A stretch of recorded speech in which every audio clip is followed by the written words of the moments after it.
জামা পায়জামা জাঙ্গিয়া কাবা পরে সালাত আদায় করা প্রসঙ্গে আবু হুরায়রা রাদিয়াল্লাহু তাআলা আনহু হইতে বর্ণিত, তিনি বলেন, এক ব্যক্তি আল্লাহ রাসূল সাল্লাল্লাহু আলাইহি সাল্লামের নিকট দাঁড়িয়ে এক কাপড়ে সালাত আদায়ের হুকুম জিজ্ঞেস করল।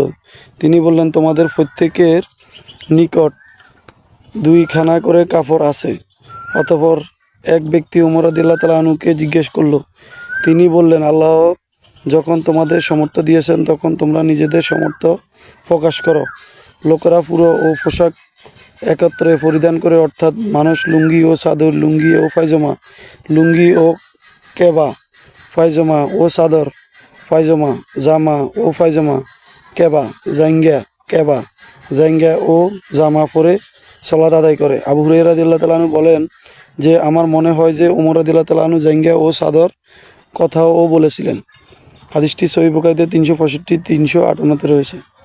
হযরত ইবনে উমর রাদিয়াল্লাহু তাআলা আনহু হতে বর্ণিত, তিনি বলেন, এক ব্যক্তি আল্লাহ রাসূল সাল্লাল্লাহু আলাইহি সাল্লামকে জিজ্ঞেস করল, এহরামকারী কি পরিধান করবে?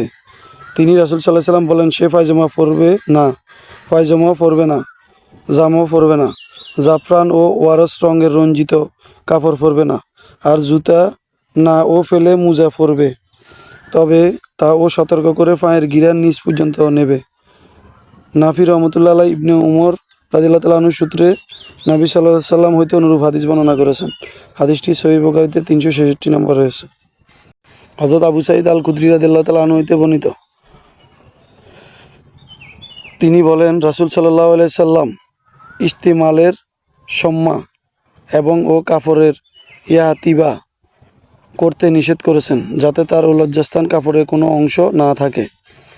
হাদিসটি সহিহ বুখারীতে 367, 1991, 2146, 2147, 5820, 5822, 6284 নম্বর রয়েছে। হযরত আবু হুরায়রা রাদিয়াল্লাহু তাআলা আনহু হইতে বর্ণিত, তিনি বলেন, নবী সাল্লাল্লাহু আলাইহি ওয়াসাল্লাম দুই ধরনের ক্রয় বিক্রয় নিষেধ করেছেন, তা হইল লিশাম এবং নিবাজ, আর ও ইস্তেমালে শাম্মা, এক কাপড়ে ইস্তিহিবা করতে নিষেধ করেছেন।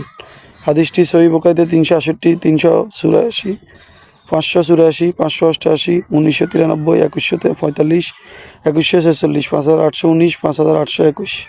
হযরত আবু হুরায়রা রাদিয়াল্লাহু তাআলা আনহু হইতে বর্ণিত, আমাকে আবু বকর রাদিয়াল্লাহু তাআলা আনহু যখন আল্লাহ রাসূল সাল্লাল্লাহু আলাইহি সাল্লামের পক্ষ হইতে তাকে হজের ও আমির বানানো হয়েছিল, কোরবানির দিন ঘোষকদের সাথে ও মিনায় এ ঘোষণা করার জন্য পাঠাইলেন যে, এ বছর পরে কোনো মুশরিক বাইতুল্লাহ হজও করতে পারবে না, আর কোনো উলঙ্গ লোকও বাইতুল্লাহ তওয়াফ করতে পারবে না।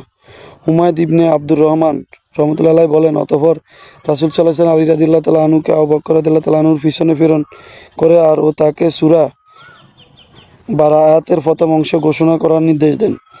আবু হুরায়রা রাদিয়াল্লাহু তাআলা আনহু বলেন, তখন আমাদের সঙ্গে আলী রাদিয়াল্লাহু তাআলা আনহু কোরবানির দিন মিনায় ঘোষণা দেন, এই বছর পর হইতে আর কোনো মুশরিক হজ করতে পারবে না এবং কোনো উলঙ্গ ব্যক্তিও আর তওয়াফ করতে পারবে না।